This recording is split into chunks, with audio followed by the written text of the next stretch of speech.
తెలంగాణ రాజకీయాల్లో బీఆర్ఎస్ అధినేత మాజీ ముఖ్యమంత్రి కేసీఆర్ ది ప్రత్యేక ముద్ర. హరీష్ రావుకు పితృవియోగం కలగడంతో చాలా రోజుల తర్వాత దర్శనమిచ్చారు కేసీఆర్. ఆయన బలహీనంగా ఉన్నట్లు కనిపించడంతో తమ నాయకుడికి ఏమైందని బీఆర్ఎస్ రాజకీయ వర్గాల్లో చర్చనీయాంశమైంది. తెలంగాణ రాజకీయాల్లో బీఆర్ఎస్ అధినేత మాజీ ముఖ్యమంత్రి కేసీఆర్ ది ప్రత్యేకమైన ముద్ర. స్వరాష్ట్రం ఏర్పడ్డాక బ్యాక్ టు బ్యాక్ 2 సార్లు అధికారంలోకి వచ్చి రాష్ట్ర రాజకీయాలను తన కనుసైగతో శాసించారు. ముచ్చటగా 3ోసారి గెలిచి హ్యాట్రిక్ కొట్టాలని భావించినా అది సాధ్యపడలేదు. దాంతో 2023 ఓటమితో తర్వాత ఆయన దాదాపు ఎర్రవల్లి ఫామ్ హౌస్కే పరిమితమయ్యారు. ప్రజాక్షేత్రానికి దూరంగా ఉంటున్న కేసీఆర్ తాజాగా తన బావ మాజీ మంత్రి హరీష్ రావు తండ్రి తన్నీరు సత్యనారాయణ పార్థివ దేహానికి నివాళి అర్పించారు. ఎర్రవల్లి నుంచి వాళ్ళ ఉదయం హైదరాబాద్కు వచ్చిన గులాబీ బాస్ హరీష్ రావును ఓదార్చి తన బావకు నివాళి అర్పించారు. అయితే ఈ సందర్భంగా కేసీఆర్ లుక్స్ రాజకీయ వర్గాల్లో చర్చగా మారింది.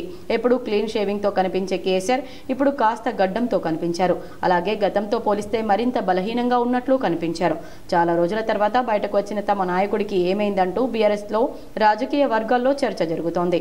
కాగా రాష్ట్రంలో బీఆర్ఎస్ అధికారం కోల్పోయాక 2023 డిసెంబర్లో ఎర్రవెల్లి ఫామ్ హౌస్ లో కాలు జారి పడిపోయిన కేసీఆర్ కు యశోద ఆసుపత్రిలో తుంటి మార్పిడి శస్త్రచికిత్స జరిగింది. ఈ ఏడాది జూలైలో జ్వరంతో పాటు రక్తంలో చక్కెర స్థాయి పెరగడం, సోడియం స్థాయి పడిపోవడంతో యశోద ఆసుపత్రిలో చేరారు. ఆ తర్వాత సంపూర్ణ ఆరోగ్యంతో డిశ్చార్జ్ అయి నేరుగా నందినగర్లోని నివాసానికి చేరుకున్నారు. ఆ తర్వాత ఎర్రవెల్లి ఫామ్ హౌస్లోనే ఉంటున్నారు.